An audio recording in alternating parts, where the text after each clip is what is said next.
I was a hardcore chatterbox. Yet somehow I married a wife who was basically an NPC. She barely talked.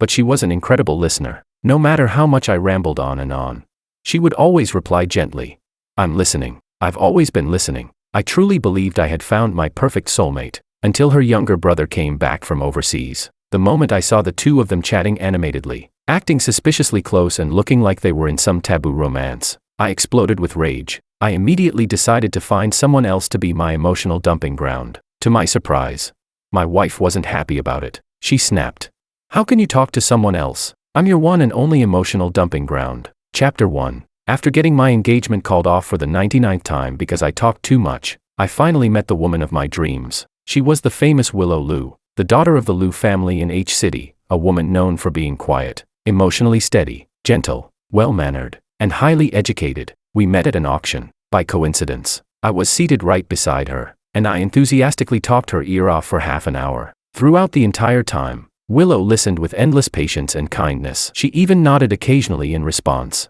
I thought I had finally found a kindred spirit, so I said, "Miss, trust me, you're going to regret spending 8 figures on that jade. The year before last, I spent 50 million on a piece of jade too. I thought I'd found a priceless treasure, but when I got it appraised, it turned out to be worth only 20. And that's not even the worst part. Do you know what I bought the year before that? They said it was painted by Leonardo da Vinci." Finally, Willow's assistant couldn't take it anymore. "Sorry, sir, Miss Liu prefers a quieter environment." My voice stopped instantly, and I leaned back awkwardly. As expected, people from powerful families all liked acting mysterious. Nobody could tolerate someone as energetic as me. But at that moment, Willow suddenly frowned slightly. She shot her assistant a disapproving glance. Then she gave me a graceful nod and said with calm elegance, "It's all right, I'm listening." Boom. I could practically see fireworks exploding before my eyes. My heartbeat went completely out of control. For once in my life, I was speechless. It wasn't until Willow gently prompted, "And then," that I finally snapped back to reality.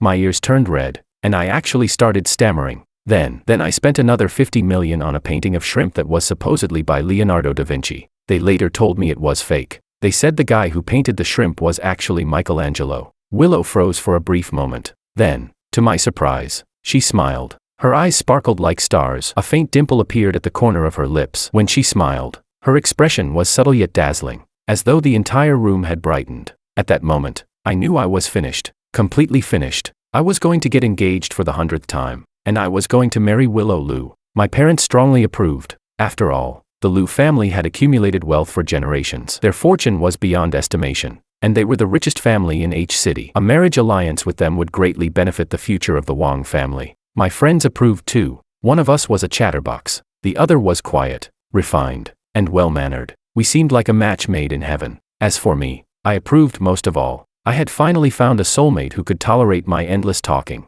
So the two families arranged the engagement. Then came the engagement ceremony, then the wedding. Everything moved at fast-forward speed. At last, I married Willow. The curse of being dumped 99 times before marriage had finally been broken. But after we got married, I discovered one fatal flaw. Willow was really that quiet. No matter the situation, she rarely said more than 10 words in a single sentence. There was an aloofness about her that made her difficult to approach. Even during our wedding, her speech consisted of only one gentle sentence. "Let's take good care of each other." One chatterbox, one woman of few words. The combination was so absurd that even I found it unbelievable. I tried every possible way to get her to talk more. I constantly chatted beside her, hoping to draw out more emotion from her. But every time, all I got in return was her gentle reply, "I'm listening." I deliberately caused trouble and even ended up at the police station once. Anyone else would have been furious. Yet Willow simply smiled and said, "It's fine." There was even a time when someone maliciously drugged her and she needed my help.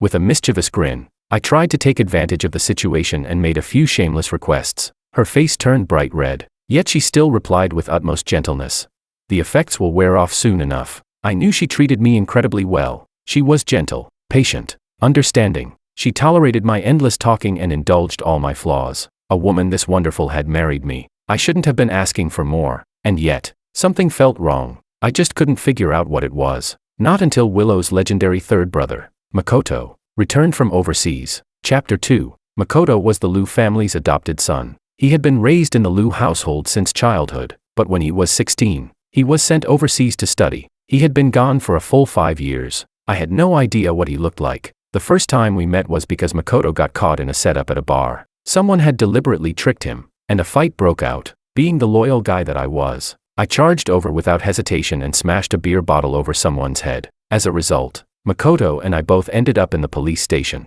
I called my wife, Willow, and said guiltily, "Honey, I swear I wasn't looking for trouble this time. That guy was being a complete jerk. He set a trap to bully someone." The kid looked desperate, and there was no way I could just stand there and watch. You know I can't tolerate that kind of thing. Last time, when Willow was in the middle of a meeting. Even so, she patiently listened to my story for a full 10 minutes. Finally, even the police officer couldn't take it anymore. "Get to the point." Only then did Willow laugh softly and say calmly, "It's all right. Give me 10 minutes. So I waited. 10 minutes passed, then another 10, then another. I waited for a full 30 minutes, but Willow never showed up. Instead, after half an hour, Makoto smiled at me and said, "Bro, your wife's still not here. The person coming to bail me out is. I'll have her get you out too." The door suddenly burst open with a loud bang. The next second, I saw Willow storm in. She looked slightly disheveled, her face dark with anger, but she didn't walk toward me. Instead, she grabbed Makoto's wrist.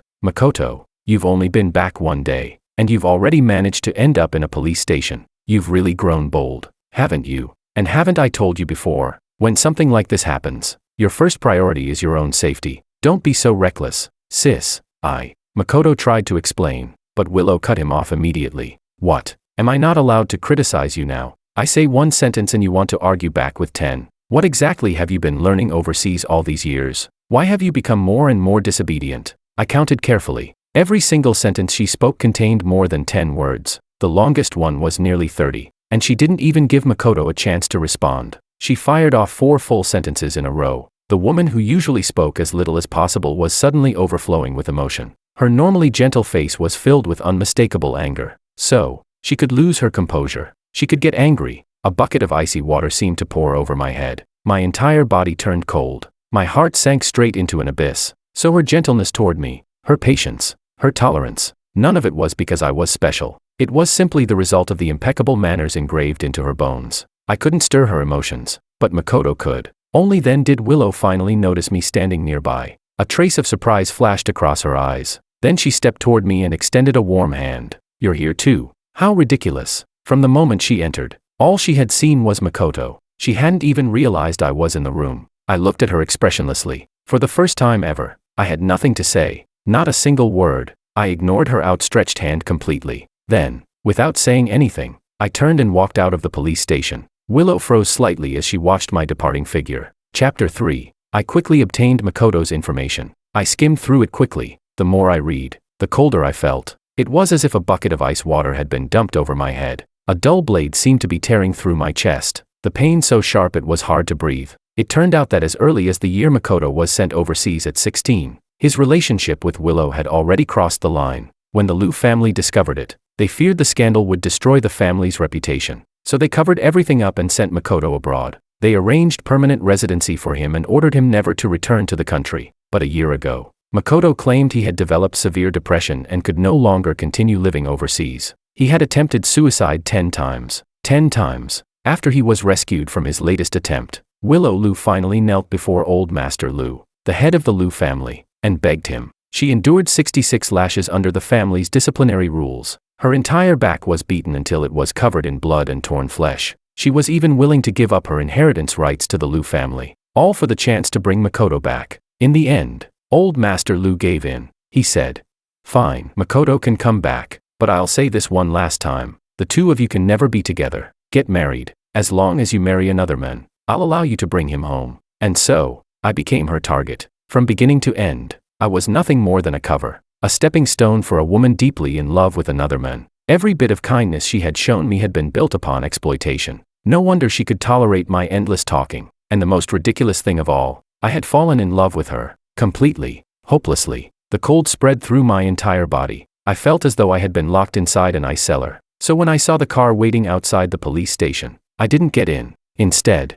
I turned around. I quickened my pace, desperately trying to escape the suffocating truth. Willow assumed I was simply upset. After all, she had promised to come get me. Instead, she had broken that promise. In the nearly 2 years we'd known each other and the 6 months we'd been married, she had never broken a promise before. So Willow said nothing. She simply followed behind me on foot. By the time I realized she was still trailing me, I had already been walking for more than an hour. The leg I'd injured during the fight was still bleeding. Eventually, the pain became unbearable. I finally stopped. Taking off my shoe, I sat down on the edge of a flower bed beside the road. Willow sat down beside me. She let out a soft sigh. Then she reached over and took my hand. "It's Makoto." Just 3 simple words. That was her explanation for breaking her promise and choosing to bail Makoto out first. Because Makoto was her brother. Or perhaps, because Makoto mattered more to her. I laughed bitterly. "You should go back with Makoto. Don't worry about me. I want to be alone for a while." My words were so few that I hardly sounded like myself. Yet Willow seemed not to notice anything unusual. She merely sighed again. "Your injuries haven't been treated yet." I paused briefly. Then I ignored her and got back to my feet. I continued walking forward. Willow continued following. Then a car suddenly pulled up beside us. The door opened. Makoto jumped out from the back seat and grabbed Willow's arm. "Sis, I'll stay with you." Willow stopped and frowned. "Stop fooling around. Go home." Makoto pouted. "This is all my fault. I shouldn't have put you in a position where you had to choose between the two of us. That's why my brother-in-law is angry. It's my mistake. I'll stay and be punished with you." His tone sounded apologetic, as though he genuinely believed I was using this situation to punish Willow. I had to admit, Makoto was clever. Very clever. He was exceptionally good at blurring the real issue, and even better at provoking people. I wasn't angry because Willow had been forced to choose. I was angry because when she did choose, she didn't choose me, because in Willow's heart, Makoto occupied a place that was more special than mine ever could be. Chapter 4. A trace of mockery flashed through my eyes. I pretended not to hear him and kept walking.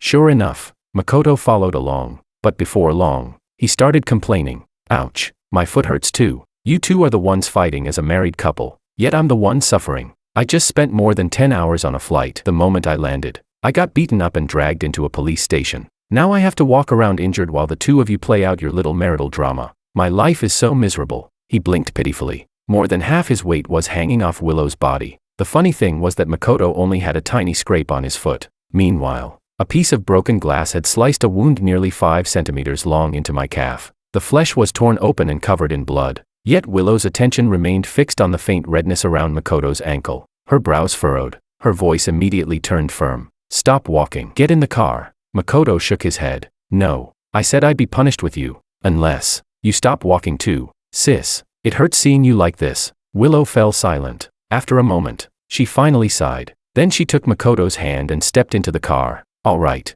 I'll listen to you." At last, nobody was following behind me anymore. But the car door remained half open as the vehicle crawled slowly along behind me. Through the dim light, I saw Willow take off Makoto's shoes. Then she opened the trunk and pulled out another pair. She personally helped him put them on. They were a pair of handmade Italian leather shoes, a custom birthday gift Willow had specially ordered for me. Unfortunately, I never even got the chance to wear them. Now they were on Makoto's feet. It felt as though my swollen, fragile heart had been stepped on and crushed into pieces. I stopped for a moment. Then I turned and slipped onto a nearby bike path. The Maybach could no longer follow. And this time, worried that Makoto's feet might hurt if he walked, Willow didn't get out of the car either. By the time I got home, another hour had passed. The light in the entryway was on. A bottle of antiseptic and a roll of gauze sat on the cabinet. "You're back. Take care of your wound." When Willow said that, she was currently treating the slight redness on Makoto's ankle. Makoto had one foot resting directly on her lap. He kept complaining dramatically about the pain.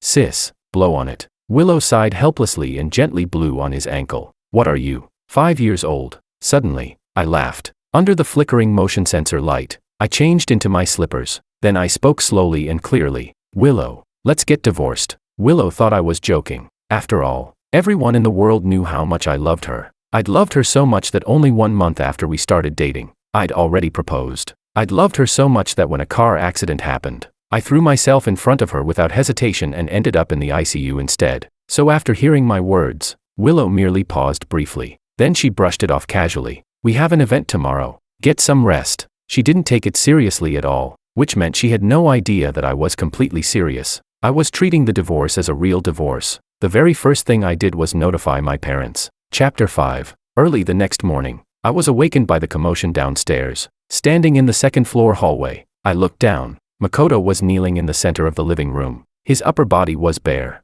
his eyes slightly red, his expression stubborn and defiant. In a low growl, he shouted, "I won't marry anyone." Old Master Lu cracked the long whip in his hand against the floor. The sharp sound echoed through the room. Makoto, you are not qualified to negotiate with the Liu family, or with me. Willow's breathing hitched. Grandpa, please don't make things difficult for him. That single sentence completely enraged old Master Liu. His face darkened. The whip lashed directly across Makoto's back. Crack! The skin split open instantly. Makoto cried out in pain. And just as the second strike was about to fall, Willow suddenly threw herself forward and shielded him. Crack! The second lash landed squarely on Willow's back. Makoto trembled with distress. Sis, does it hurt? I'm sorry. It's all my fault. You got hit because of me. Sis, don't worry. I won't agree to Grandpa's demands. I'll never marry anyone other than you.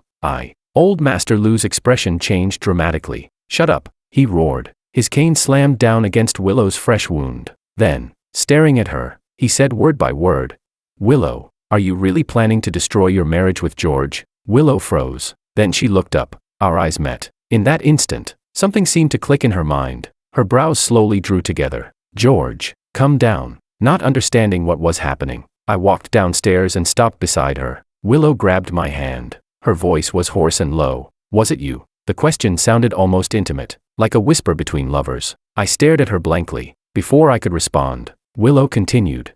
This time, you've gone too far. Only then did I finally understand. She thought I had told old Master Liu about what happened the night before. She thought I was the reason he had shown up first thing in the morning demanding that Makoto get married. The blood drained from my face. It wasn't me. I don't know what you're talking about. Before I could finish speaking, Willow suddenly turned toward me and pressed a kiss against my lips. I froze. A flicker of confusion flashed through my eyes. Since the day we started dating, this was the first time Willow had ever kissed me on her own. Why? I got my answer very quickly. After the kiss, she turned her gaze toward Makoto. Her voice remained hoarse. The wife Grandpa chose for you isn't a bad choice. Then she forced a faint smile. Look at me. I'm happy too. As she spoke, the corners of her lips tilted downward slightly. Her eyes were deep and shadowed, filled with endless restraint, and at that moment, I finally understood. She was telling him not to pursue the impossible, not because she wanted to, but because she couldn't bear to see him suffer more lashes for his stubbornness. A cold, mocking smile tugged at my lips. That night, the Liu family hosted a masquerade ball. The masks Willow and I wore had been custom-made. Their designs were distinctive enough that anyone could immediately identify us. But the moment I entered the venue, I noticed a man in the distance wearing a mask strikingly similar to mine. A woman's silk scarf was tied around his wrist. I recognized it instantly. Willow often wore that scarf at important events. There was no doubt about it. The man was Makoto. As we entered the ballroom, Willow lifted her hand, intending to link arms with me. It was the perfect opportunity to show off a loving marriage. I stepped aside and avoided her touch. Willow paused slightly. Her tone grew even more helpless, still angry. The way she spoke was like a dull blade. Not fatal, yet it sank into my chest again and again. The lingering pain forced me to lower my eyes. Willow, I'm not joking. As I spoke, I pulled out a document and handed it to her. This is the divorce agreement I've prepared. Willow was about to take it. Suddenly, a startled shout erupted from somewhere nearby. Young master, are you all right? Willow's expression changed instantly. She turned around in a hurry. I grabbed her wrist. Sign it first. Willow took a deep breath. She snatched the pen and quickly scribbled her name on the document. Then she turned and ran. Because she signed in such a rush, the pen tip scraped across my palm, leaving behind a deep red mark. It hurt, but not nearly as much as the ache in my chest, because from this moment onward, my marriage to Willow was officially over. Chapter 6. I stuffed the crumpled divorce papers into my pocket and walked toward a quiet corner. Before long, it was time for the highlight of the evening, the partner search game. Men and women would have to find their partners among thousands of masked guests. The first couple to find each other would win a highly valuable prize. The moment the lights dimmed, I saw Willow walking toward me. In those deep, dark eyes, there seemed to be endless affection. For a brief, foolish moment, I actually believed that maybe, just maybe, Willow liked me a little. Then Makoto appeared. He was wearing a mask identical to mine. Willow stopped walking. Suddenly, all the lights went out. The entire ship was swallowed by darkness and chaos. Under the faint glow of the moonlight, my gaze froze on two intertwined figures. Willow rose onto her tiptoes and kissed Makoto. Their breaths tangled together. The kiss was tender, lingering, desperate, as though they wanted to fuse each other into their very souls. Nearby, someone said enviously, "That's Willow and her husband, right? They look so in love. Nothing like the rumors." Another person laughed. "Seriously, George looks like he'd tear himself apart for her. He clearly loves her to death." Someone else sighed wistfully. "If I could marry a woman like Willow in my next life,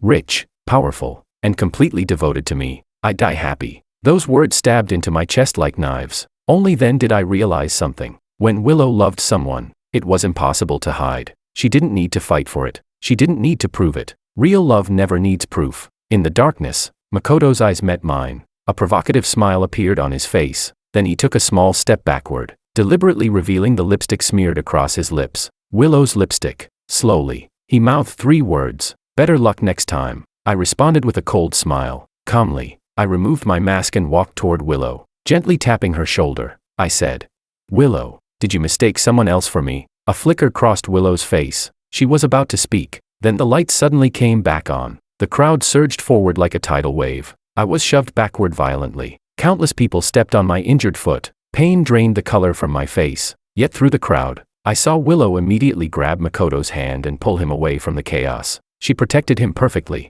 Not a single person managed to touch him. Soon, the first couple to find each other made their way onto the stage. As the spotlight descended, the grand prize of the evening was finally revealed. Cheers erupted throughout the ballroom. Then I saw it. A painting. A painting so familiar that my entire body froze. It was my late brother's final masterpiece. The painting he had poured his entire life into. The painting he completed before taking his own life. It had always been stored in his private studio. So why was it here? I straightened instantly. The crowd buzzed with excitement. That's Master Luis's most famous work. I heard its market value has already surpassed 10 figures. 5 years ago, after completing this painting, Master Luis disappeared completely. Some people say he moved overseas. Others say he's already dead. But tonight, we're honored to have Master Luis himself here to personally present this painting to the winner. The spotlight swept across the crowd, then stopped. On a mask identical to mine. My eyes widened. My brother had been dead for years. How could he suddenly appear? And how could that person possibly be Makoto?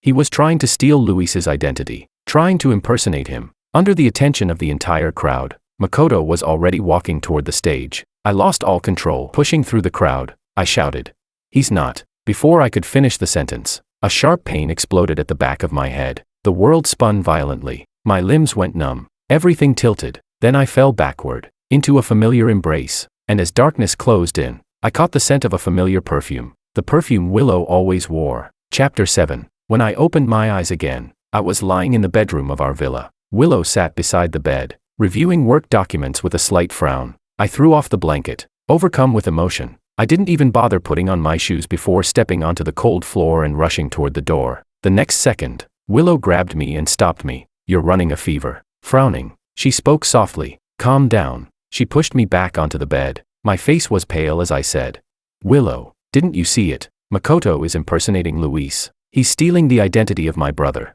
who's been dead for years. That honor belongs to my brother. He can't just take it away. No, I have to expose him." My voice was frantic, but the moment I met Willow's calm gaze, I stopped. In a flash, I suddenly realized something. After my brother died, only one person besides me had ever entered that studio. Willow. I had called it my secret sanctuary. It was there that I told her countless stories about my childhood with my brother. Whenever I got into trouble, my brother was always the one standing in front of me. Whenever I got hurt, he suffered more than I did. Whenever I cried, he was even more worried than our parents. I spent an entire day in that studio telling Willow story after story about him. I thought she understood how important my brother was to me, but she had stolen the painting from that very studio and handed it to Makoto so he could claim an honor that belonged to my brother. It felt as though a massive hole had been torn open in my chest. An icy wind rushed through it relentlessly. The pain was unbearable. "It's you." I stared at her blankly. Finally, I whispered, "Why?" Willow gently touched my forehead.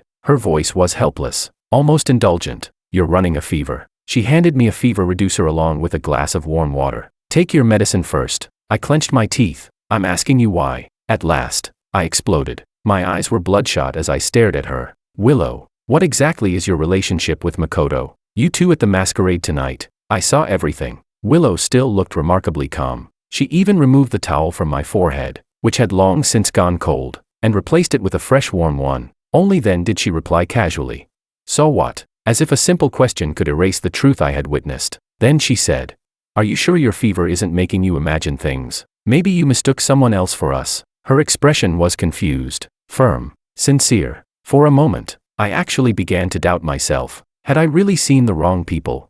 After all, if Makoto could wear a mask nearly identical to mine, someone else could certainly wear one similar to Willow's. But the doubt lasted only a moment, because when Willow lowered her head, I saw it, a bright red mark on her neck, a love bite. Their intimacy had gone far beyond a kiss. Suddenly, I felt ridiculous for even questioning myself, because whether I had mistaken them or not didn't really matter. The fact that Willow didn't love me was already undeniable, a reality that would never change. I let out a self-mocking laugh. Maybe I did see the wrong people. Almost imperceptibly, Willow relaxed. She tightened her grip on my wrist. About the painting. I'm sorry, but he really needs it. Then Willow pulled a blank check from her pocket. She handed me a pen. Consider it purchased. The meaning couldn't have been clearer. I could write any amount I wanted, but all I felt was ridicule. In Willow's eyes, Makoto had stolen my brother's identity, and she thought a little money could make up for it. At that moment, I finally understood something. Perhaps in Willow's eyes, I was also a commodity with a price tag. When she needed me, I had value, and when she didn't, she could simply toss me a humiliating blank check and send me away. Chapter 8. A bitter laugh escaped me. I took the check from her hand, then tore it in half. A flash of shock crossed Willow's eyes. Willow, I don't need your money. After saying that, I pulled the blanket over my head. The rejection couldn't have been more obvious. Willow sat there silently, seemingly waiting for me to say something else, but she waited, and waited. The man who always had 1,000 things to say suddenly fell completely silent. For the first time, Willow felt something strange stir in her chest. Her brows drew together. Tentatively, she asked, "Then, the Liu family shares?" I remained silent. At last, Willow realized that something about George had been different lately. He wasn't talking as much anymore. Why? Was he still angry? Even at this point, Willow still didn't take his talk of divorce seriously. In her mind, George loved her more than his own life. There was no way he could bear to leave her. Still, this tantrum had gone on far too long. A trace of irritation surfaced in Willow's eyes, yet she continued to coax me patiently. "What do you want?" Then, I still didn't answer. I simply lay there with my back to her, pretending to be asleep. Finally, Willow took another step back. "A child. That's fine." Her voice remained calm and steady, though a faint hint of compromise slipped through. She said, "Didn't you always want a child?" The moment those words left her mouth, the anger I had been suppressing finally exploded. I had always wanted a child with Willow. Always. But Willow never did. She said she didn't like children. She said it wasn't the right time. And now, for Makoto's sake, she was suddenly willing to have one. How ridiculous. My entire body trembled with rage. I spun around and sat upright. Then I hurled the divorce papers directly at her face. "Willow, what kind of joke is this?" I stared at her and spoke word by word. "Your compensation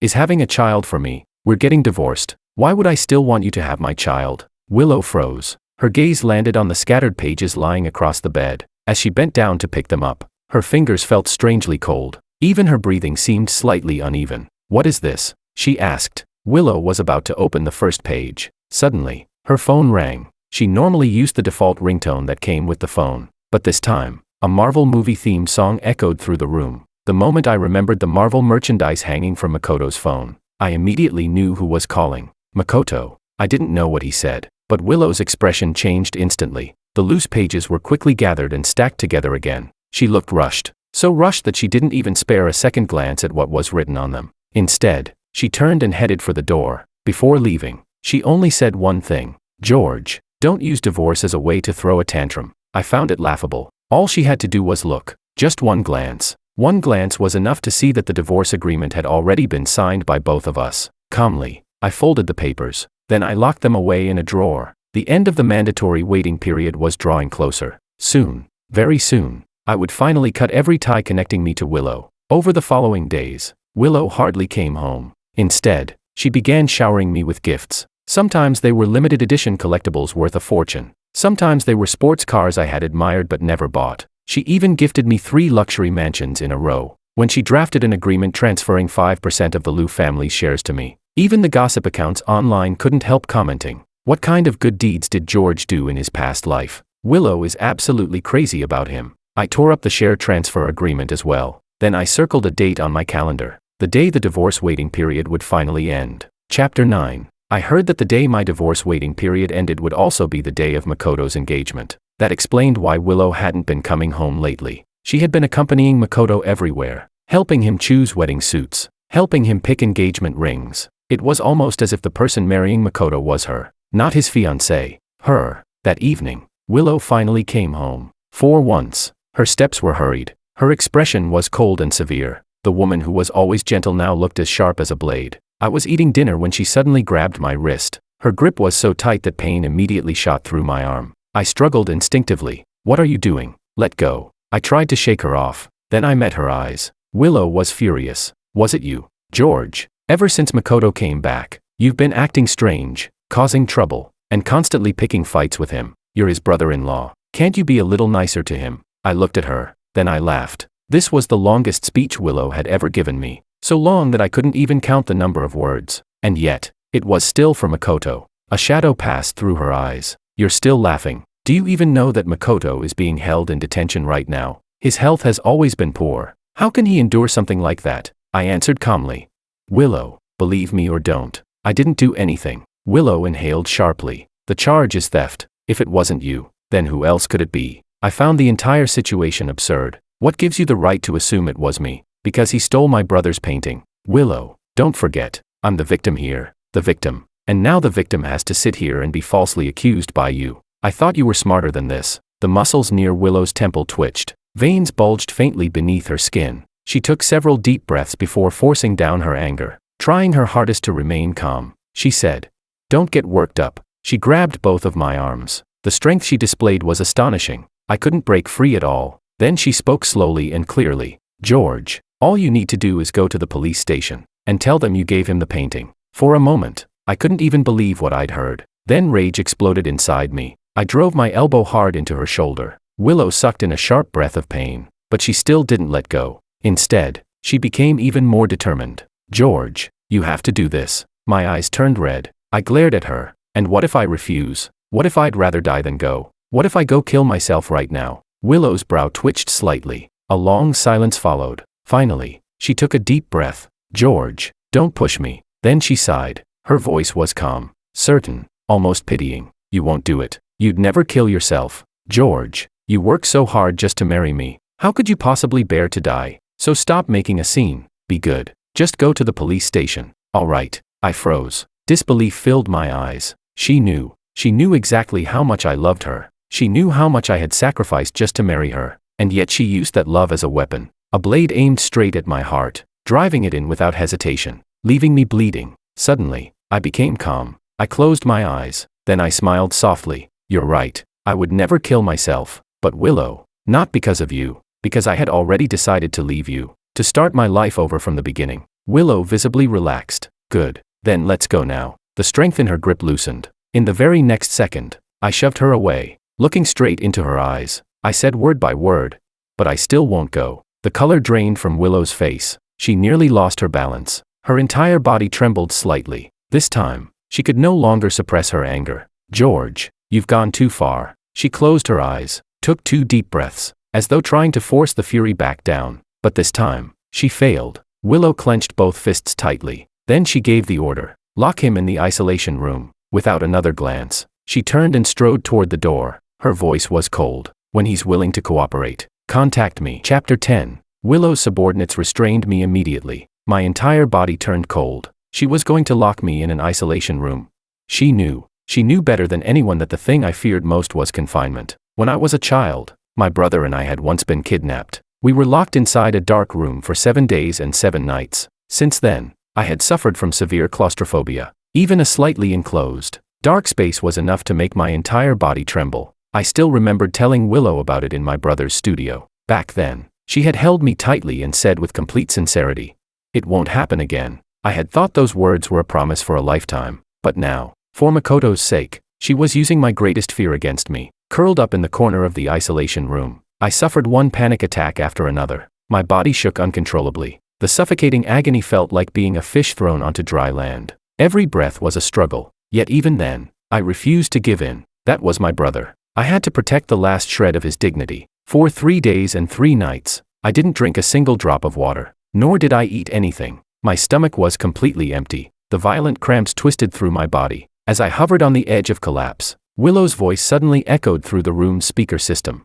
"George, are you still going to keep being stubborn?" My head snapped upward. In an instant, countless tiny red dots stabbed into my vision. Cameras. The room was filled with hidden cameras. Only then did I realize the truth. For the past 3 days, Willow had seen everything. Every bit of my suffering. Every moment of panic. Every ounce of despair. She knew it all, and despite knowing, for Makoto's sake, she had chosen silence. My entire body shook with rage. The room spun violently. Then everything went black. The last thing I heard before losing consciousness was one of Willow's subordinates reporting through the surveillance system. "Miss Liu, we've already pulled some strings and gotten the young master released." When I opened my eyes again, I was in a hospital. A note sat on the bedside table. It was from Willow. "Makoto is fine now." Nothing else. Not a single word about me. I tore the note into pieces. A cold, mocking smile spread across my face. At that moment, I noticed that the live stream of the Liu family's young master's engagement ceremony was dominating the trending charts. Only then did I realize something.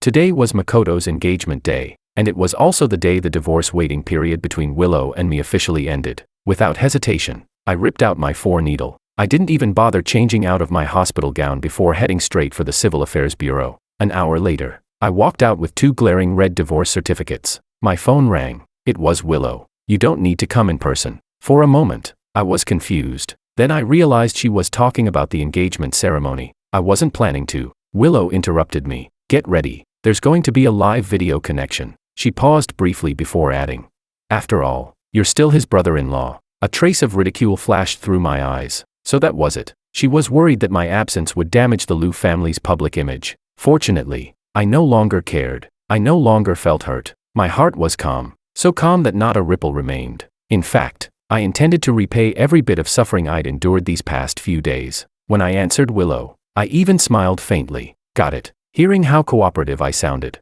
Willow seemed relieved. "We'll talk about everything else after the engagement party." Okay. Chapter 11. After hanging up, I didn't return to the hospital. Instead, I took a taxi straight to the airport. I bought a last-minute ticket to Iceland. While sitting in the departure lounge, Willow's video call came through. I answered. At the same time, I opened the live stream platform. My pale, bloodless face instantly appeared before the tens of millions of viewers watching the engagement broadcast. The host smiled warmly. "Mr. Wang, hello. We heard you're currently hospitalized due to health issues. First of all, we wish you a speedy recovery. As the young master's brother-in-law, you've insisted on attending his engagement ceremony despite your condition. So you've chosen to send your blessings through a live connection. We're all very touched. You two must be very close. You may begin your congratulatory message now." I cleared my throat, then adjusted the camera so it was pointed directly at my face. Every tiny expression was displayed clearly. Then, calmly and deliberately, I spoke. "Makoto,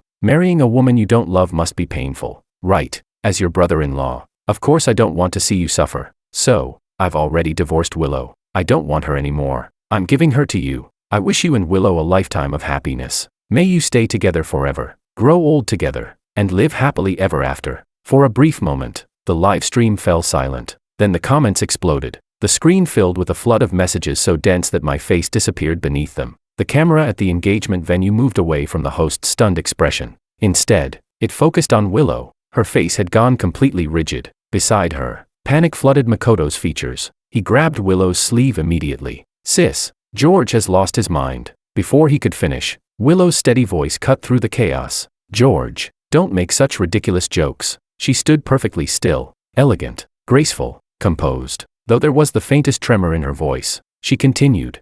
"If people take this seriously," I interrupted her, "go enjoy your forbidden romance." Then I ended the call. The screen on my side went black. I logged off completely, leaving Willow standing alone before countless cameras. For the first time, a trace of anger broke through her composure. But Willow had always been good at suppressing her emotions. So when dozens of microphones and cameras were suddenly thrust toward her, she still smiled calmly, still appeared poised, still appeared dignified. "George likes making jokes. Please don't take it seriously." Then everything fell apart. Makoto's fiancé abruptly called off the engagement. Just like that, the ceremony ended. When Makoto rushed into the car afterward, Willow was still calling George. The ringtone had already played 5 times. No answer. George wasn't picking up. Makoto snatched the phone away and hung up. "Sis, why are you still calling him? He completely ruined everything today." His expression twisted with resentment. A trace of malice flashed through his eyes. "Sis, is George jealous of me? He got dumped 99 times. My engagement was going smoothly. That's why he made such a disgusting joke in front of everyone. I can tolerate it, but did he ever think about you? With one sentence, he pushed you and the entire Liu family into the spotlight. He just can't get over the fact that I took his brother's identity. But what choice did I have? I'm only an adopted son. I have no power, no status. I needed a name people would respect. Otherwise I'd spend my whole life being looked down on by my fiancé's family. Enough. The sharp rebuke cut through the car. Every word Makoto intended to say next died in his throat. He stared at Willow in disbelief. Sis, you're yelling at me. Only then did Willow realize she had lost control. She gripped the handle beside her seat tightly. Taking a deep breath, she forced her emotions back down. Yet something felt strange. Very strange. The way Makoto had just rambled on and on. It reminded her of George. George was always like that, constantly chatting beside her. Sometimes about the weather. Sometimes about food. Sometimes about flowers. Sometimes about absolutely nothing at all. Yet she had never found it annoying. Not once. But for some reason, listening to Makoto talk the same way just now, an unfamiliar irritation rose inside her, as if every additional word filled the space around her a little more, until she felt like she might explode. Chapter 12. Willow finally realized she had lost control of her emotions. She pulled open the car door and stepped out. Then she said, "Driver, take the young master home." Makoto immediately grabbed her arm. "Sis, where are you going? You're not coming back with me." Before Willow could answer, he continued angrily.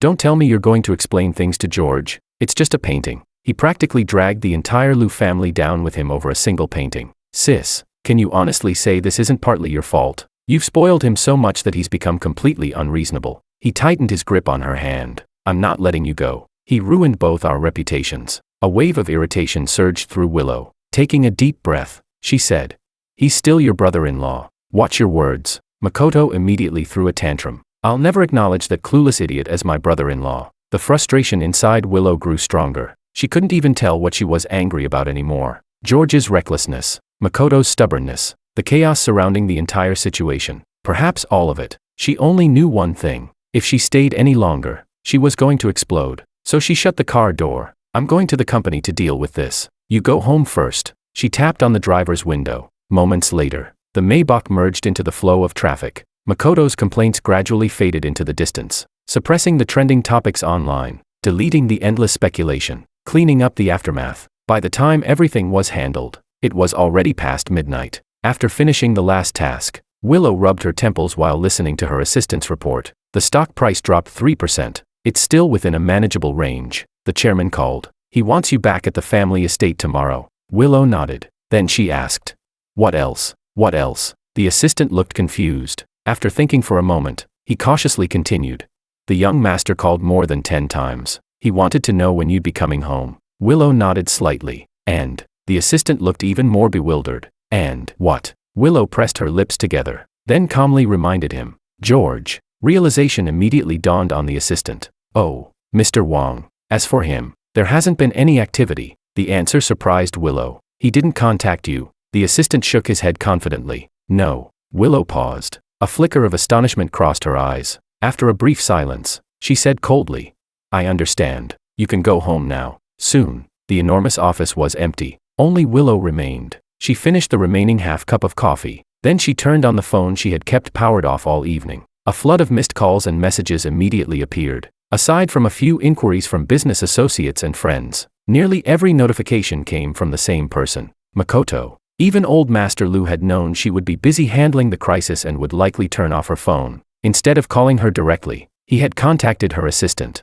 Willow scrolled through every missed call, again, and again, and again. She never found George's name. For some reason, that surprised her. Before turning off her phone, she had called George once. Based on George's personality, he always returned her calls, without exception. Not just calls, even text messages. The moment she sent him a message, he would reply almost instantly. Yet when she opened their chat window now, she froze. Their conversation had ended more than 10 days ago. The final message was hers. Received. That was it. The conversation ended with her response. George had not sent a single message afterward. No random stories. No pointless chatter. No endless rambling. Nothing. Willow stared at the screen. A strange feeling slowly surfaced in her chest. George hadn't talked to her in a very long time. That wasn't normal. It absolutely wasn't normal. He always had so much to say. So many thoughts. So many meaningless little observations. How could he go this long without speaking to her?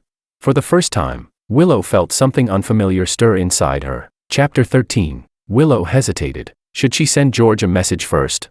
She had only typed the first word when the office door slammed open with a bang. Makoto stormed in, his face full of anger. "Sis, why weren't you answering my calls?" Willow sighed. I just finished working. Makoto noticed the chat window still displayed on her phone screen. Immediately, he snatched the phone away again. Sis, at a time like this, you're still thinking about him. That bastard George really knows how to play his games. Do you know what just happened? My fiancé officially called it off. Grandpa was furious. He wants to lock me up until he finds another woman willing to marry me. Makoto's eyes reddened. His voice trembled with anger. I barely managed to escape. Sis, you know how much I hate the isolation room in the old estate. Protect me. Okay. He wrapped his arms tightly around Willow's waist, refusing to let go. Then he continued.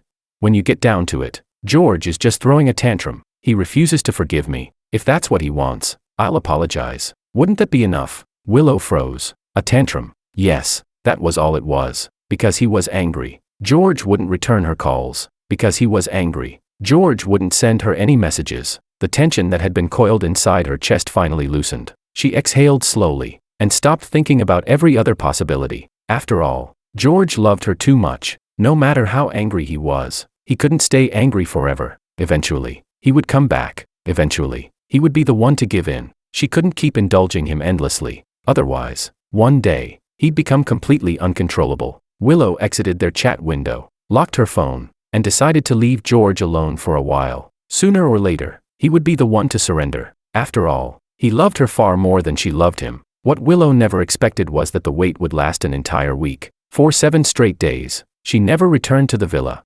Instead, she stayed in a hotel suite near the company, waiting for George to make the first move. But she couldn't focus. Everything felt dull, meaningless. Every now and then, she would pick up her phone and check it. Still nothing. No calls, no messages, no rambling voice notes, nothing. The irritation inside her slowly accumulated, then gradually transformed into anger. Finally, on the 8th day, she received news about George. The moment she heard it, she left immediately and headed for the Liu family estate. Makoto's frantic voice continued through the phone. Sis, save me. George had people kidnap me today. He said if he can't control me, Grandpa can. He's forcing me to marry a cripple. At that moment, something unexpected surged through Willow's heart. Excitement. For the first time in days, she finally had news about George. When she pushed open the door of the old estate, she even paused briefly to smooth her slightly disheveled hair. Old Master Liu was eating breakfast. After glancing at her once, he lowered his head and took a sip of soy milk. Without looking up, he said, "You're here." Makoto is in the isolation room, but Willow's first question was, "Where's George?" Old Master Liu froze. Then he finally looked at her directly. "You're asking about George?" A trace of anger appeared in Willow's eyes. It's been 7 or 8 days. He should be done making a scene by now. How could he kidnap Makoto just to vent his anger? Tell him to come out. I'll talk to him. Only then did Old Master Liu fully understand what she meant. He sighed heavily. So Makoto told you George kidnapped him. He shook his head. George would never do that. Another sigh escaped him. This one carried unmistakable regret. Willow, the divorce agreement between you and George, didn't you sign it yourself? Why are you acting like you don't know anything about it? Willow froze. Old Master Liu continued. The marriage is over. George stopped caring about those things a long time ago. Then he looked out the window. His voice was calm. He already left. Chapter 14. Boom. It felt as though an explosion had gone off beside Willow's ears. In an instant, every sound around her was swallowed by the deafening roar. She stood frozen in place. The calm expression she had worn for years slowly stiffened, cracked, then shattered completely. Her face darkened. Every trace of warmth vanished from her voice. Grandpa, this joke isn't funny. I know you don't want Makoto staying with the Liu family anymore, but we can find him another suitable wife. There's no need to ruin the rest of his life just because you're angry. Her fists clenched tightly. Veins stood out sharply on the backs of her hands, as if she were desperately suppressing something. Even her teeth trembled slightly as she spoke. Have George come out. I'll talk to him myself. Old Master Liu remained silent for a moment. Then he stood and walked into the living room. Opening a drawer, he removed a document and placed it on the coffee table. It seems you really didn't know. He sighed heavily. When George first brought up divorce, I did everything I could to stop him. After all, both families were very pleased with this marriage, but his attitude was firm, and you'd already signed the divorce papers. So I assumed the two of you had discussed everything privately. I didn't interfere any further. He pushed the document toward her. Take a look. See if it brings back any memories. Willow remained rooted in place. Her gaze locked onto the file. Yet somehow, she couldn't bring herself to walk over and pick it up. For the first time in years, fear crept into her heart. After a long moment, she drew a deep breath. Trying desperately to stay calm, she took a step forward. then stumbled. Her legs nearly gave out beneath her. Grabbing the edge of the coffee table for support, she sank to one knee on the wool carpet. Then she opened the file. At the bottom of the final page were 2 signatures. One belonged to George, the other to her. The moment she saw it, it felt like a needle piercing straight through her heart. That was her signature. Her real signature. When had she signed it?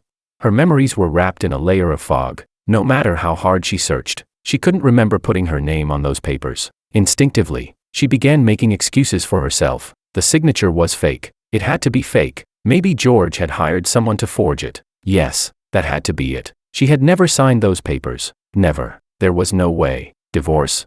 What a ridiculous joke. How could George possibly bear to divorce her?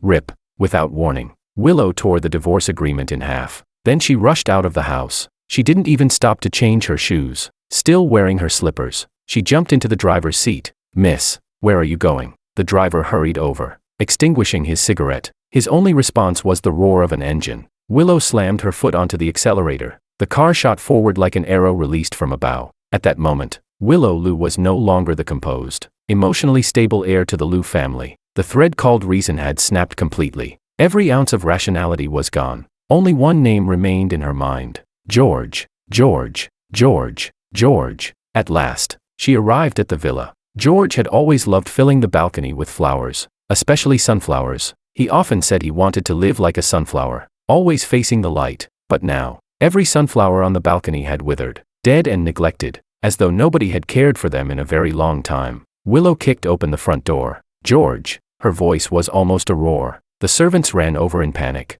Mr. Wong. Mr. Wong isn't here. He hasn't been back for a very long time." Chapter 15. Perhaps because they had never seen Willow this angry before, the servant's eyes immediately turned red after speaking. "Hasn't Mr. Wong been hospitalized this whole time? Why isn't he better yet? Miss, is Mr. Wong all right?" The concern in the servant's eyes was genuine. Willow knew why. George had always treated the staff exceptionally well. He constantly raised their salaries, gave them extra vacation days. Every Christmas, he personally prepared gifts for everyone in the household. He never carried the arrogance that usually came with wealth and status. That was why everyone liked George. He was warm, bright, like the sun itself. Thinking about it carefully, aside from being a little too talkative, he hardly had any flaws at all. And yet, someone like George had been dumped 99 times. A trace of heartache rose inside Willow, followed immediately by an even stronger sense of loss. This villa had been purchased after their marriage. Every detail of the interior had been designed according to George's preferences.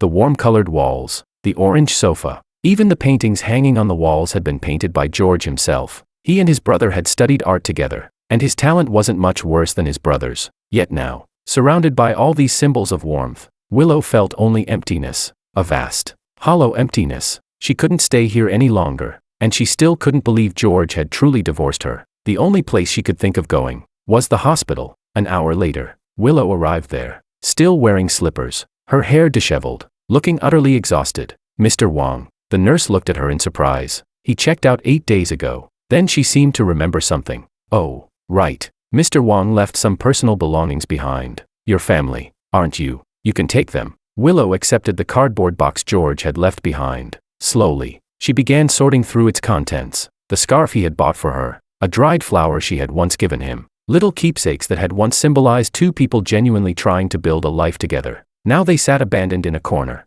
lonely, forgotten. Then her eyes landed on something else, a small red booklet. Its color was painfully vivid. Willow picked it up. After only one glance, she dropped it as though it had burned her. Slap. The booklet hit the floor. It was a divorce certificate. Willow stared at it for a long time. Then she finally gathered enough courage to pick it up again. Her fingertips brushed across the official seal, again and again, as though desperately hoping it would somehow disappear. But it didn't. The certificate was real, painfully real. She and George were truly divorced. Their marriage had lasted less than a year. Less than a year. For Willow, 1 year had never seemed particularly significant. So why did it feel as though an invisible hand had wrapped itself around her heart and squeezed with merciless force?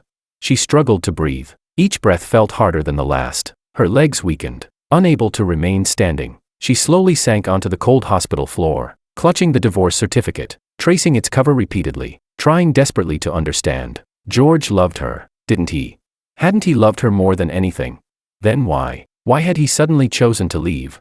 She sat there for what felt like forever, until the sharp ring of her phone finally pulled her back to reality. The familiar name on the screen made an inexplicable irritation rise inside her. With a sigh, she answered. Makoto's trembling voice immediately came through. Sis, why haven't you come save me yet? I'm scared. If you don't come soon, George is really going to tie me up and force me into that cripple's house. He's trying to make us sleep together before marriage. Suddenly, Willow became calm. Completely calm. The tangled mess of thoughts inside her mind seemed to unravel all at once. The countless loose threads finally connected, one subtle detail after another, linking together, leading toward a truth she had been unwilling to see. Willow took a deep breath, then asked quietly, "Are you absolutely certain it was George who kidnapped you?" Makoto exploded instantly. "Sis, what are you implying? You think I'm framing him? Sis, what kind of spell did George put on you? We grew up together. After all these years, you don't even trust me this much." Chapter 16. By this point, Makoto could no longer hold back. His voice broke as he choked on his tears. Willow remained silent. A dazed look flickered uncontrollably through her eyes. She couldn't stop thinking. They had grown up together. So why had she never realized before that Makoto was such a skilled liar?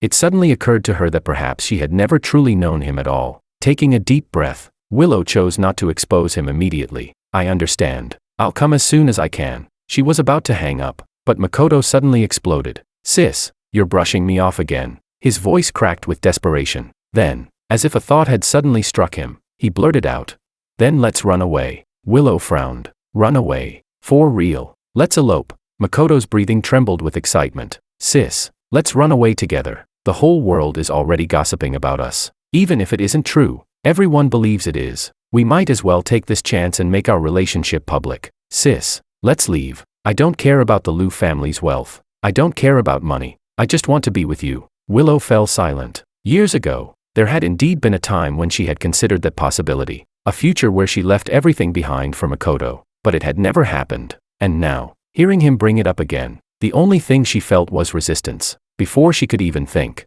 the answer escaped her lips. "No." Makoto froze, then screamed.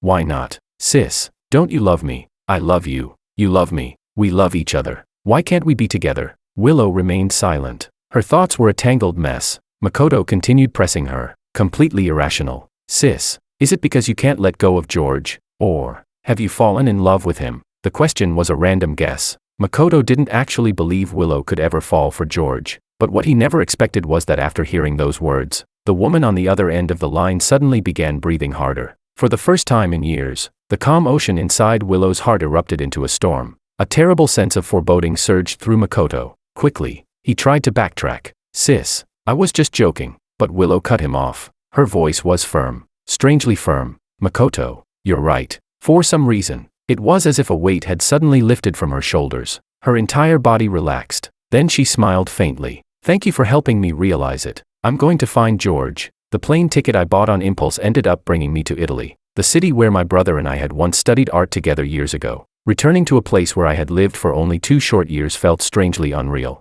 The memories were still vivid, and because of them, I missed my brother even more. I returned to my old school. By coincidence, an art exhibition was being held that day, so I pushed open the door and stepped inside. The wind chimes hanging above the entrance rang softly. Looking up, I realized they were shaped like sunflowers. The exhibition featured a single artist. I quite liked the style. Without realizing it, I became completely absorbed. By the time I came back to my senses, I had wandered all the way to the innermost section, a place most visitors never bothered approaching. My gaze landed on the final painting. Something about it felt familiar. The title was Sunward. It depicted a vast field of sunflowers. In the middle of the golden sea stood 2 young boys. The painting radiated warmth and optimism. It was completely different from the artist's other works displayed throughout the exhibition. This piece wasn't originally supposed to be shown. A woman's voice suddenly sounded behind me. Startled, I turned around. She smiled. "I painted it many years ago. It doesn't really match the theme of this exhibition, but one of the staff members brought the wrong painting.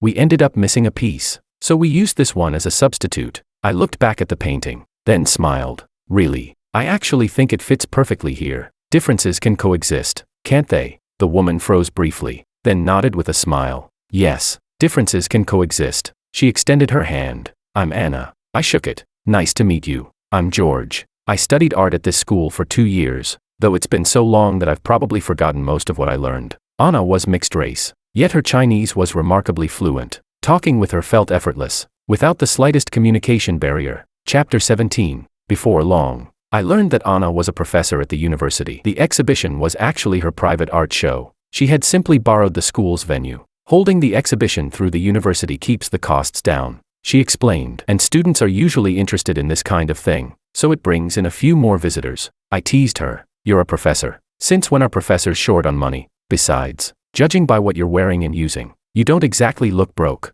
Without any restraint, I looked her up and down. A limited edition designer outfit, a bracelet worth tens of millions, and even the seemingly ordinary silk scarf around her neck was from a top luxury brand. No matter how I looked at it, she didn't seem like someone lacking money. Anna shrugged with a smile. I was kicked out by my family years ago. They said I was good for nothing. I've always had a weakness for gossip. The moment I heard that, I grabbed her by the arm and started pulling her toward the exit. We're practically fellow countrymen, aren't we? How about I treat you to dinner, and you tell me the whole story of how you got kicked out? Dragged along by me, Anna stumbled a few steps before breaking into laughter. Mr. Wang, she said, are you always this friendly with people you just met? Only then did I realize my incurable chatterbox tendencies had flared up again. Looks like I'd managed to annoy someone once more. I immediately stopped, feeling a little awkward. Sorry, I got carried away. It's fine, Anna shrugged. I talk a lot too. With a smile, she took the lead and headed outside. As it happens, I know a fantastic Chinese restaurant near campus. Want to give it a try? I stared at her retreating figure without moving. My treat. Once you pass this village, there won't be this in anymore. Anna glanced back and winked at me. There wasn't the slightest hint of tolerance, patience, or reluctant accommodation in her expression. And suddenly, I smiled. I think people have a habit of stumbling for the same kindness over and over again. But when someone treats you with this kind of warmth, it's impossible not to fall for it. I let out a sigh, then curved my lips into a grin and quickly caught up to her. Professor Anna, your Chinese is pretty impressive. I can't believe you even know slang like that. Chapter 18. I quickly became close friends with Anna. With her help, I found a job as a teaching assistant at the university and rented a 2-bedroom apartment nearby. On moving day, Anna came over from the hotel to help. While unpacking, she suddenly noticed a painting inside one of my boxes and stared at it for a long time. I explained, that's a painting by my brother. He passed away, so I've kept it with me ever since. Passed away? Anna's face instantly turned pale. She shot to her feet. How did he pass away? I froze. You knew my brother? After a brief silence, Anna nodded. Not exactly knew him. We crossed paths a few times. I knew his name, but he never knew mine. Realization dawned on me. Wait, don't tell me you were one of his admirers. Back when he studied here, girls all over campus chased after him. Younger ones, older ones, he was popular with practically everyone. But my brother only cared about painting. Romance was the last thing on his mind. After he returned home, his health started failing. He didn't hold on for very long after that. How did you meet him? Don't tell me you've secretly liked him all these years. I kept pressing until a helpless expression appeared on Anna's face. You're overthinking it. I didn't like him. For some reason, hearing that made me feel relieved. I didn't understand why, nor did I dare think too deeply about it. Instead, I continued teasing her. Impossible. My brother was ridiculously popular. Anna sighed. He really was exceptional. She paused, but at the time, my eyes were focused on someone else. Before she could finish, I suddenly cried out. A sharp blade had pierced my finger. Blood immediately began pouring from the wound, making the injury look alarming. Anna grabbed my wrist at once. How are you this careless? I'm taking you to the hospital. I tried to refuse, but she had already dragged me out the door. She drove at a frightening speed while I sat in the passenger seat, helplessly joking. I'm fine. Seriously, at this rate, the wound will heal before we even get there. In truth, the cut wasn't small at all. The blade was a utility knife I normally used for sharpening pencils. It was extremely sharp and rusty. The moment the doctor saw it, he immediately ordered a tetanus shot. A shot. I stared at him in horror. Do I really need one? Can't we skip it? Then I turned to Anna with a guilty expression. See, I told you it wasn't that serious. We didn't need to come to the hospital. But no, you insisted. Now I have to get a shot. Seeing my pale face, Anna finally understood. George, don't tell me a grown man is afraid of needles. I straightened my neck stubbornly. Who's afraid of needles? Not me. I just think this is a minor injury. That's all. The doctor says otherwise. Holding my arm in place, Anna couldn't help smiling. Mr. Wang, exactly how old are you? I glared at her, yet somehow couldn't come up with a single comeback. A few minutes later, I found myself staring at the syringe in the nurse's hand. My vision blurred. My breathing quickened. Even my lips had turned ghostly white. Realizing that I was genuinely terrified, Anna stopped teasing me. She gently held my arm and said, if it hurts, bite me. I didn't hesitate. The moment the cold needle touched my skin, I sank my teeth into her arm as hard as I could. The metallic taste of blood quickly filled my mouth. My eyes squeezed shut, and strangely enough, it didn't seem nearly as frightening anymore. Anna sucked in a sharp breath, but she didn't pull away even once. When the shot was over, I finally opened my eyes and saw the bite mark on her arm. Blood was already seeping through the imprint of my teeth. The sight was shocking. "Does it hurt?" I asked. "Shouldn't we bandage that?" Anna shook her head. "It's fine. It's just a bite. I can handle it." She took me to collect my medication. The whole way there, my mind was elsewhere. Only when we stopped at the pharmacy window did I finally speak. "I'm sorry." I hugged my own arm. Shoulders slumped. "You shouldn't have had to suffer for something that happened to me. I dragged you into this." Anna smiled and was about to comfort me. Then a long, pale hand suddenly appeared and snatched the payment receipt from my grasp. The next second, a familiar fragrance drifted into the air. It was the scent I knew all too well. It felt as though it could seep into my skin, my blood, my very bones, like a poison that refused to leave me alone. My heart sank. Slowly, I turned around, and, just as expected, my eyes met Willow's. Chapter 19. Why was she here? I never expected to see Willow again. As far as I was concerned, everything I had done before leaving had already stripped away the last veil between her and Makoto. I'd torn down the final barrier that neither of them had been willing to acknowledge. After seeing the divorce certificate, she should have married Makoto soon afterward. She shouldn't have been here. She couldn't have been here. And yet, not only had Willow appeared, she had also seized my hand in a possessive grip. She had rarely been this physically close to me before. Looking at Anna with a cold, challenging gaze, she spoke slowly and clearly. "I'll take care of George. There's no need for you to trouble yourself." A trace of mockery flashed across Anna's eyes. "Willow, I guessed right, didn't I?" I was surprised. I'd never mentioned Willow's name to Anna. How did she know who she was? Before I could ask, the two women were already facing off. Willow held tightly onto me, giving Anna no chance to pull me away. Her voice remained calm. "And your point is?" Anna replied. "Aren't you two already divorced? I'm George's friend. Under the circumstances, I'm clearly the more suitable person to look after him." Then she added with a faint smile.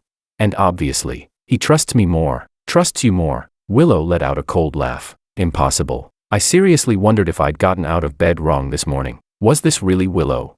Since when did she speak so sharply? Since when did she sound angry? She had always been emotionally composed. The only person capable of making her lose control was Makoto. How could she be acting like this toward me? What exactly had happened?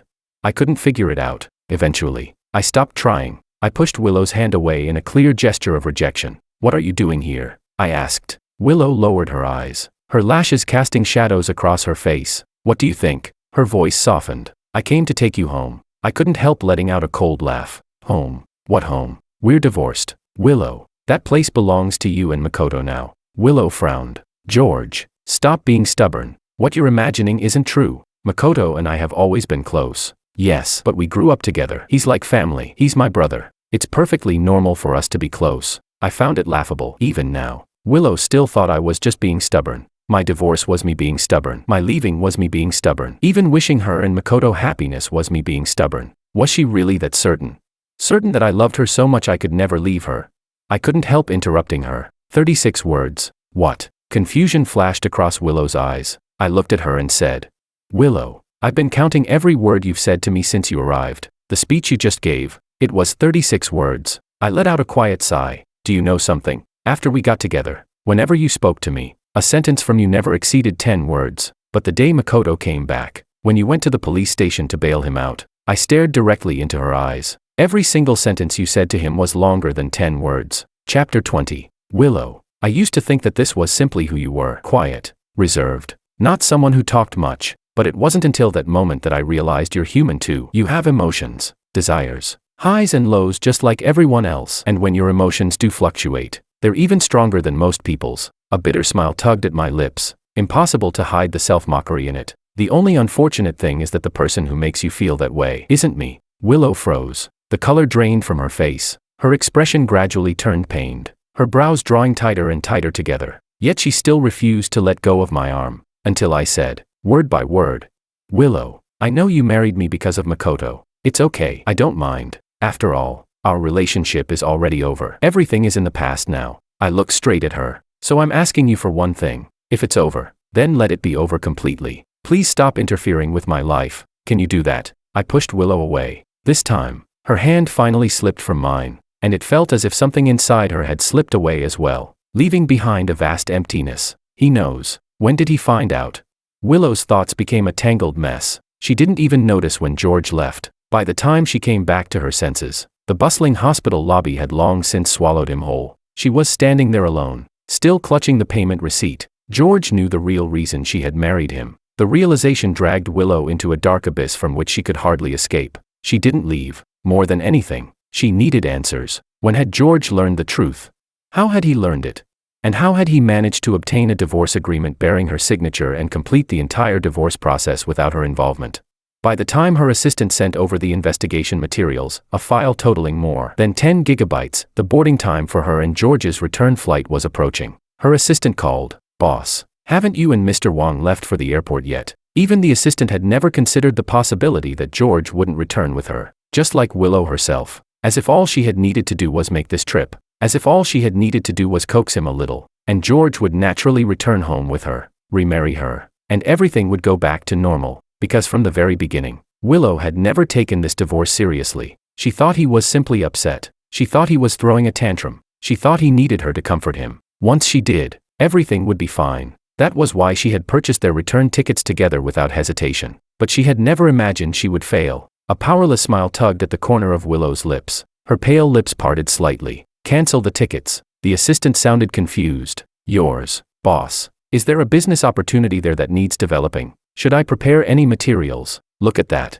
Even now, the assistant assumed Willow was staying for work. Not that George wasn't coming back. No one believed George would stay. Even Willow herself had once believed the same thing. So when the words finally left her mouth, her voice trembled. Both of them. Willow sounded exhausted. "Mr. Wong isn't coming back for now." The assistant was so shocked that she nearly stopped breathing. How is that possible? Willow didn't want to hear another word. She hung up. Looking up, she could see the street across from the hotel through the enormous floor-to-ceiling windows of the presidential suite. George was moving. He had bought a great deal of furniture. Large pieces, small pieces, expensive items, practical budget-friendly ones. Everything about it suggested he intended to stay here for a very long time. Sweat soaked his clothes from the hard work. His hands were full. So Anna simply lifted the iced coffee she had bought and pressed the straw to his lips. He took a sip. The two exchanged a smile. The sight was unbearable. So unbearable that Willow's eyes instantly turned red. Unable to hold herself back, she slammed her fist against the glass.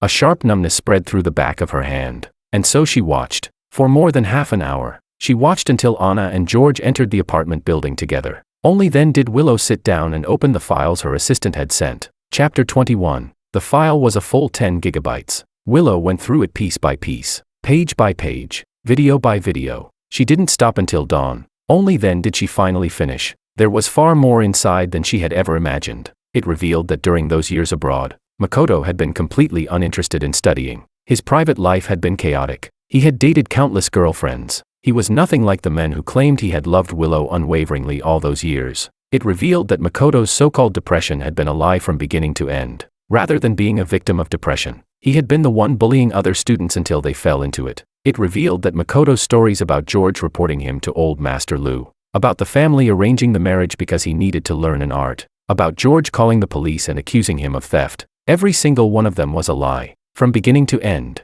George had done nothing. He had simply stood alone at the edge of everything, silently watching her shower Makoto with affection. He had done nothing, yet he had carried all the blame. Through countless surveillance recordings, Willow saw George's lonely, fragile figure again and again. When she was tending to Makoto's injured ankle, George stood quietly nearby, his own calf torn open and covered in blood. When she used him as a tool and kissed him in order to solve one of Makoto's problems, there had been no hope in his eyes. Only shock, only heartbreak. When she and Makoto hid behind masks, cast aside their identities, forgot everything, and kissed passionately in the middle of a crowd, George had stood alone in a dark corner not far away, silently watching, silently waiting. When she believed Makoto's accusations and locked George inside the detention room, he had curled up alone in the corner, broken, desperate, devastated. One memory after another, one piece of evidence after another, like the dull edge of a blade, like a boomerang finally returning to its owner. They plunged mercilessly into Willow's heart, carving through it again and again.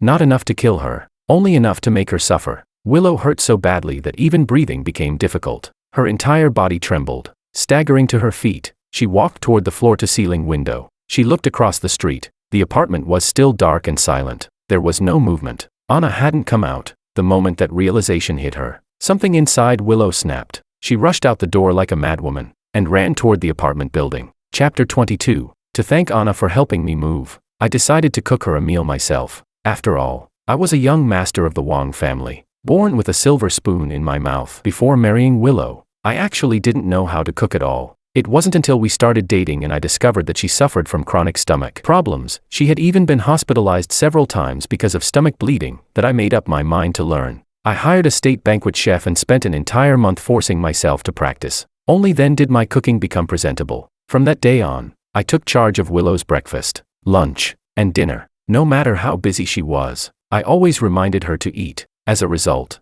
her stomach condition hadn't flared up in a very long time. It wasn't until I finished the last dish that I suddenly remembered all of that, and only then did I realize something else. I hadn't cooked in so long, yet it didn't feel strange at all, nor had I thought about Willow once. It was as though preparing 3 meals a day for her belonged to a previous lifetime. I didn't dwell on it. My heart remained completely calm. The last dish is done. I carried a plate of spicy chicken to the table. Across from me, Anna was practically drooling. Her eyes widened. "You can cook." Unable to wait any longer, she grabbed her chopsticks and took a bite. Before she could comment on how good it tasted, I spoke with a half smile. "Yeah, learned it later. When we knew each other back then, I couldn't cook at all." Anna instinctively replied.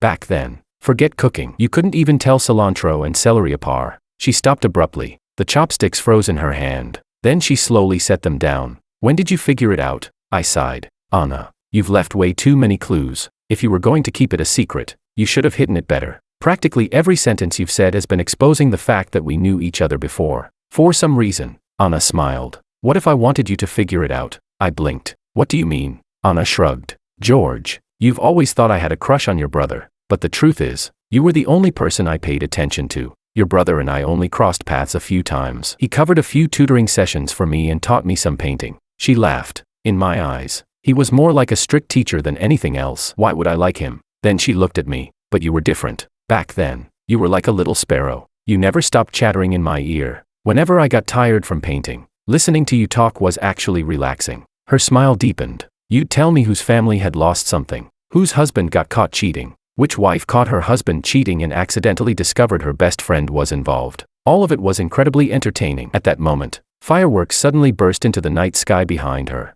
Brilliant colors exploded across the darkness. Their glow illuminated her sparkling eyes, and something seemed to explode inside my chest as well. Only then did I finally remember who she was. What came back to me was a sunny afternoon. The sunflowers had been in full bloom. My brother had taken me to see them, and Anna had shamelessly tagged along behind us. Thinking about it now, the painting I'd seen at the exhibition, the 2 figures in it had been my brother and me. But all this time, I'd assumed Anna had painted it because of him. It had never occurred to me that someone could actually like a chatterbox like me. I pressed my lips together. My fingers unconsciously tightened around the hem of my shirt. I was so nervous that even my breathing became uneven. "Anna, bang, bang, bang." A sudden knock at the door cut me off. Startled, I jumped to my feet. In my panic, I accidentally knocked over a bowl of hot soup. The scalding liquid splashed across the back of my hand. A fresh injury on top of the old one. The sight looked alarming. Anna hurried off to grab the first aid kit. Meanwhile, I went to answer the door. The motion sensor light outside flickered on the moment I opened it. Its glow illuminated Willow's deep,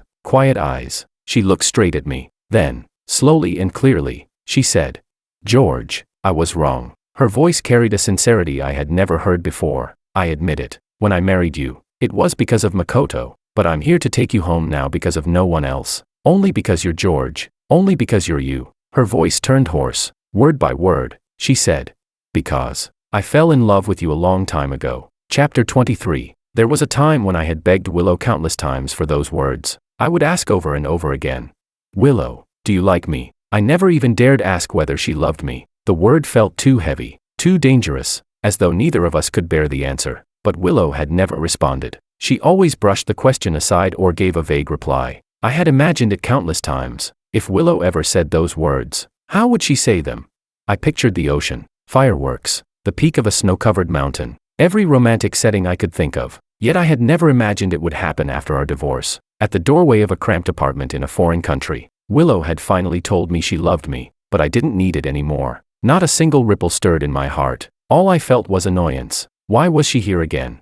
I reached for the door, intending to close it, but Willow shoved her hand into the gap and blocked it. Her persistence was unlike anything I had ever seen from her. "George, give me an answer," I sighed. "Willow, those words don't mean anything anymore. We're over." Willow's breathing grew uneven. Panic flashed across her face. She looked completely lost. "But I need another chance. George, for all these years, I mistook my affection and protectiveness toward my brother for love. I never understood what it meant to truly love someone. I never understood what it felt like to miss someone day and night." Her voice trembled. "You have to give me a chance to learn. A chance to make mistakes. Don't I deserve that?" I said nothing. I simply looked at her, calmly, indifferently. The last thread of reason in Willow's mind finally snapped, because at that moment, she realized something. If she failed today, she might lose George forever, and she couldn't bear that. So she pushed her way inside. She grabbed my hand, so tightly that even when I hissed in pain, she refused to let go. Willow had always prided herself on being emotionally composed, but now she was flustered and frantic, speaking so quickly that her words barely made sense.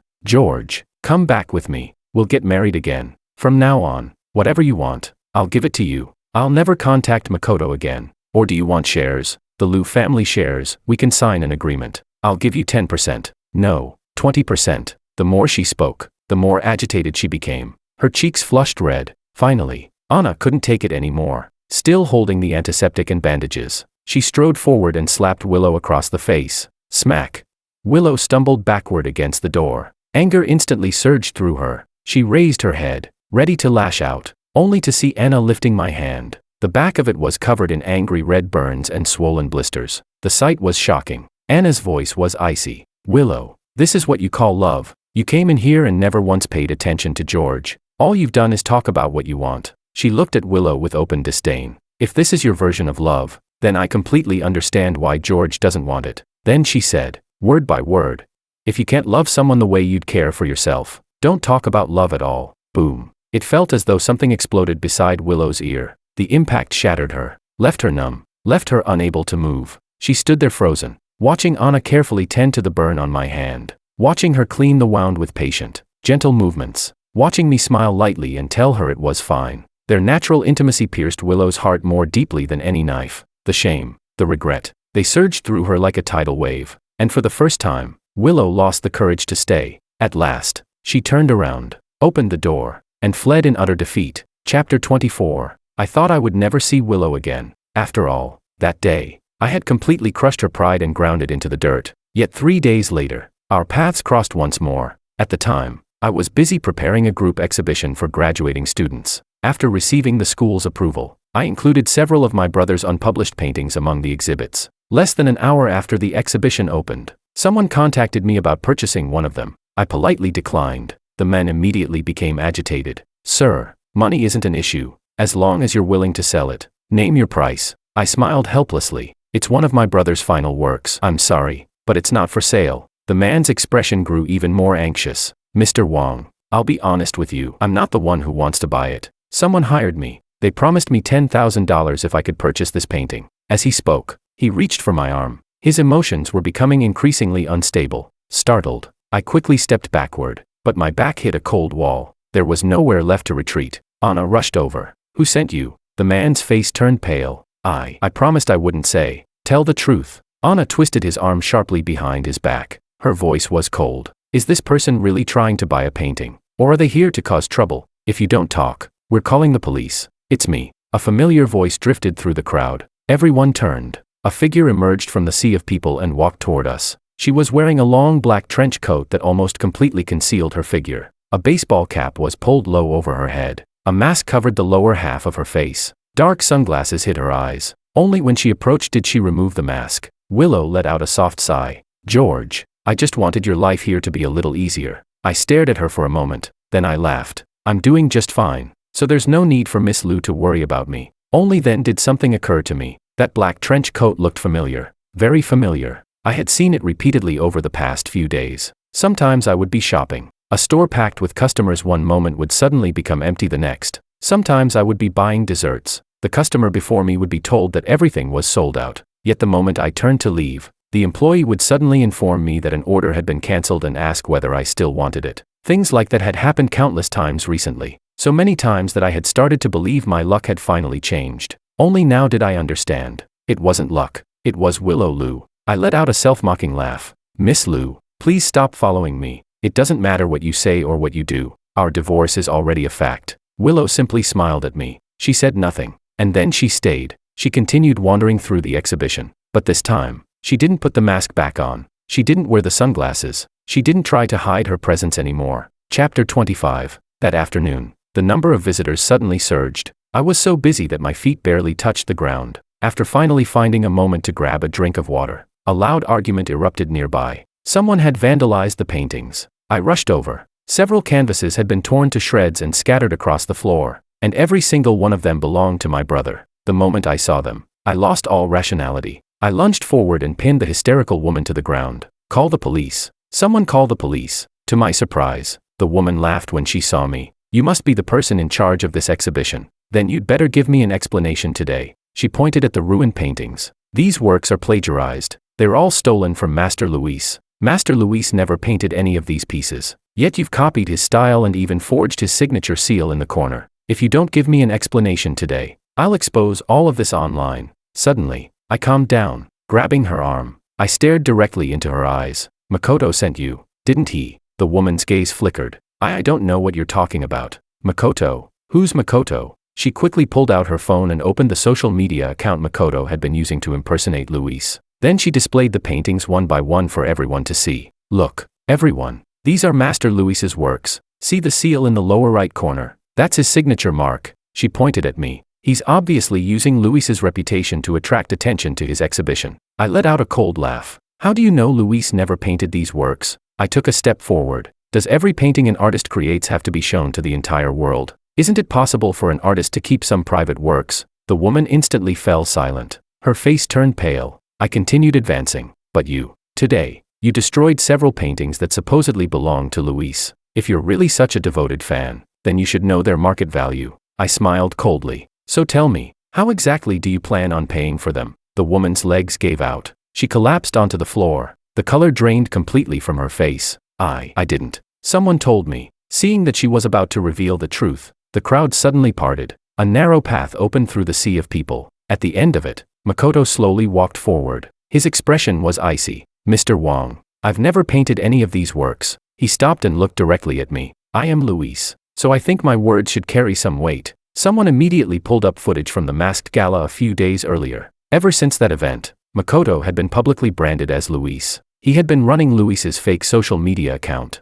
making a fortune from it. He even posted selfies there from time to time. As far as the public was concerned, Luis was Makoto. People compared his selfies with the gala footage, and just like that, public opinion swung entirely to his side. It's really plagiarism. The real artist himself just called him out. Someone eager for drama started a live stream. The viewer count skyrocketed into the millions. Comments flooded the screen. I sent this the Wong family heir who got dumped 99 times. Was he the one who accused Willow and Master Luis of having an affair? Good thing we weren't fooled. Looks like he's bitter because he got rejected. Now he's even copying Master Luis's work. George, apologize. Get on your knees and apologize. The online comments were vicious. The crowd at the exhibition was even worse. Everyone was shouting, demanding justice for Makoto. Someone even charged forward and tried to force my head down. I couldn't dodge in time. Objects flew through the air. Something struck my forehead. Warm blood instantly streamed down my face. Calm down, everyone. Calm down. Anna threw herself in front of me, but she was only one person. Against the crowd, she was hopelessly outnumbered. Soon, both of us were surrounded, trapped, unable to break free. Then, bang. A deafening crash echoed through the hall. I was forced to the ground. My cheek scraped across the cold marble floor. Someone grabbed the back of my head. They were about to force me to kneel, force me to kowtow, and at that moment, a furious roar exploded through the crowd. Everybody stop. Chapter 26. Everyone turned toward the black-clad figure standing at the end of the hallway. At the same moment, the live stream comments that had been flying across the screen suddenly froze. Then someone posted, "Go check it out. Lu Group's official account just released a statement." Holy crap, am I seeing this right? The rumors about Willow and Makoto's twisted, taboo relationship were actually true, and Willow personally admitted it. Why would she do that? Guys, that's not even the biggest part. Keep reading to the end. Willow just said Makoto's Luis identity is fake.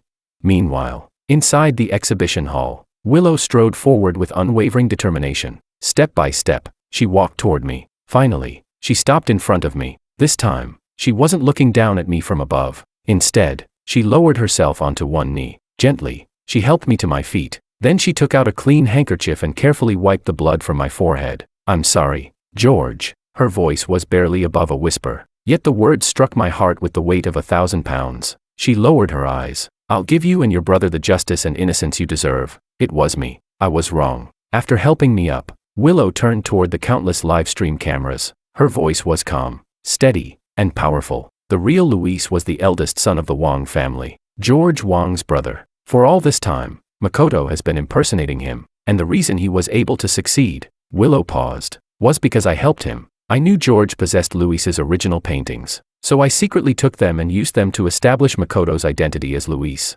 Willow closed her eyes. She took a deep breath, then revealed the entire truth, without hiding anything. "Regarding all of this, I would like to offer my sincerest apology to Mr. George Wang." She bent deeply at the waist, a formal bow. When she straightened again, her dark eyes met mine. For a brief moment, a strange feeling washed over me. This time, Willow had truly seen me, for the first time, but I no longer wanted to be seen by her. I pressed my lips together and instinctively took a step backward. That single movement struck Willow harder than any words could. Her gaze trembled, the light in her eyes crumbled away completely. Like a dying flame, I answered lightly, "It doesn't matter anymore." Then after a pause, I added, "But thank you. Thank you for clearing my brother's name." I turned to leave, but before I could take more than a step, a blood-curdling scream ripped through the hall. The sound pierced everyone's ears. Makoto stood there clutching a sharp dagger. His eyes were bloodshot, his face twisted with madness. As he charged toward me, he roared, "George, you ruined me. If I'm going down."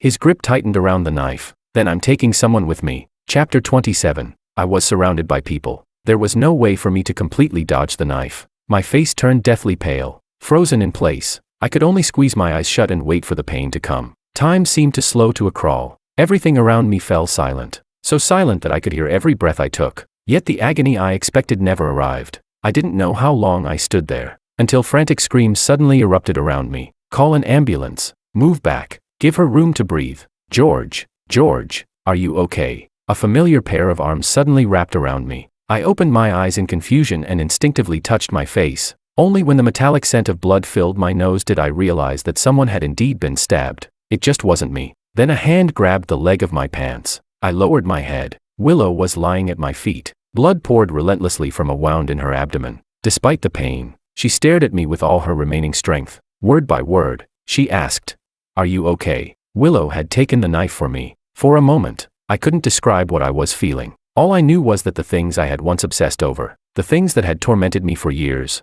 seemed to disappear with that single stab, like smoke scattered by the wind. I think that, this time, Willow truly didn't owe me anything anymore. I remained strangely calm. Together with Anna, I helped Willow to her feet. Together, we got her into the ambulance. When a nurse asked who the family member was, I even stepped forward on my own. "I'm her ex-husband. Does that count?" The nurse immediately pulled me into the ambulance. Just before the doors closed, I grabbed Anna's hand. "Take a taxi and come after us." Anna nodded quickly. For the 2 hours Willow was in surgery, my phone never stopped ringing. My parents, old Master Lu, mutual friends, one after another. I assured every single person that I would do everything possible to save Willow. Everyone cared about Willow, and everyone cared about the same thing. When Willow recovered, when would we remarry?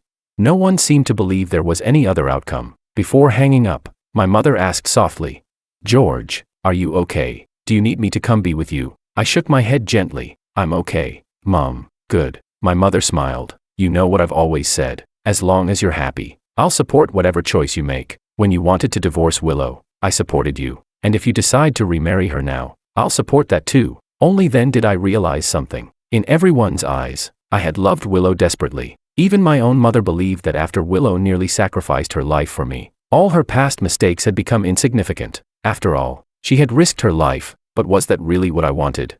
Did I still love Willow? 2 hours later, the surgery ended successfully. Willow was transferred to a regular hospital room. The doctor said she would wake up within 24 hours, which meant I had 24 hours left to answer the question, should I remarry Willow? The whole world seemed to be waiting for my decision. Only Anna was different. When she hurried over to the hospital, she brought me a bouquet of sunflowers. I saw them on the way here and thought they were beautiful. She smiled. "Don't you like sunflowers?" It wasn't any trouble. Took me 2 minutes to buy them. The moment she handed me the bouquet, everything became clear. I didn't need 24 hours. I only needed this second. This single second. The second Anna handed me those sunflowers. Without the slightest hesitation, I turned and walked toward the exit. Let's go. I smiled at her. First we'll hire a caregiver to look after Willow. Then we'll go try that beef noodle place you were talking about. What do you think? Anna didn't ask why. She didn't need to. She simply nodded. Okay. Chapter 28. Half a month later, Willow had fully recovered from her injuries and was discharged from the hospital. Makoto's trial had also come to an end. He was sentenced to 15 years in prison for intentional assault. The best years of his youth would be spent behind bars. His future was gone. After hanging up the phone, the assistant standing beside her asked softly,